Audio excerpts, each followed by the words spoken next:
A shantytown in Abaco is seeing a resurgence, and although the Minister of Public Works says efforts are being made to eradicate illegal communities and illegally constructed homes, Cleopatra Murphy tells us he also pointed out that they are encountering some roadblocks as well. Minister of Public Works, the Honorable Desmond Bannister, says government's hands are tied as it moves to rid the country of shantytowns, particularly with the resurgence of the farm on Abaco, where he says officials are aware that new structures have been going up. Bannister says the government had provided funding to clear 4 of the Abaco shanties, but was only successful in clearing 3 of them, Sandbank, Pigeon Pea, and the Mud, while the farm remained standing as people still lived there. And all of you are familiar with the court orders that prohibited us from doing certain things where there were people living there. And so there was some legal gymnastics that were required, maneuvers were required by the Attorney General's office and other agencies of the government before we could clear that down. Now, it's very sensitive, it's a huge challenge because until such time as those court orders are in place, the Ministry of Public Works essentially has our hands tied with respect to that area. But some shantytown dwellers moving to reconstruct their homes on Abaco, Bannister says his ministry is still making an effort to clear those communities and has sent officers from his ministry to address it. The law requires that we follow a particular process.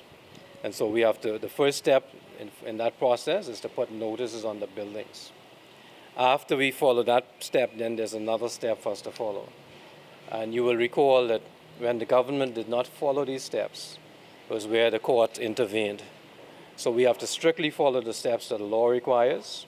We have to ensure that we ourselves are law-abiding, even though the persons who put the shantytown buildings are not.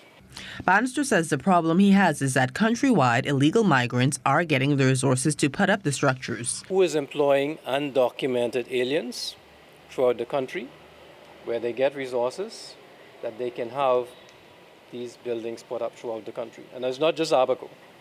It's happening in a lot of islands, and it's been happening in New Providence.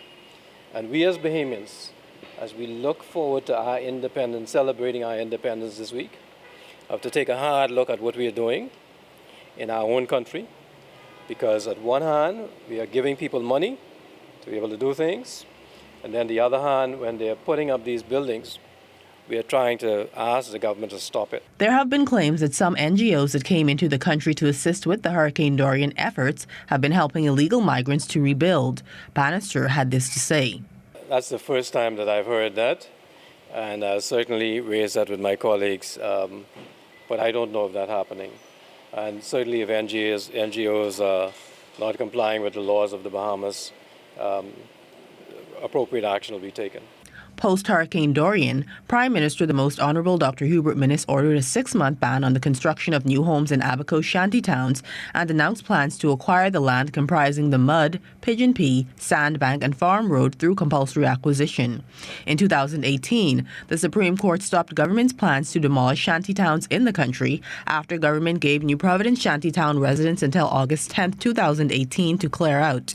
Abaco residents had until July 2019 to leave. Bannister says the issue of clearing shantytowns is still before the courts. Cleopatra Murphy, ZNS Network News.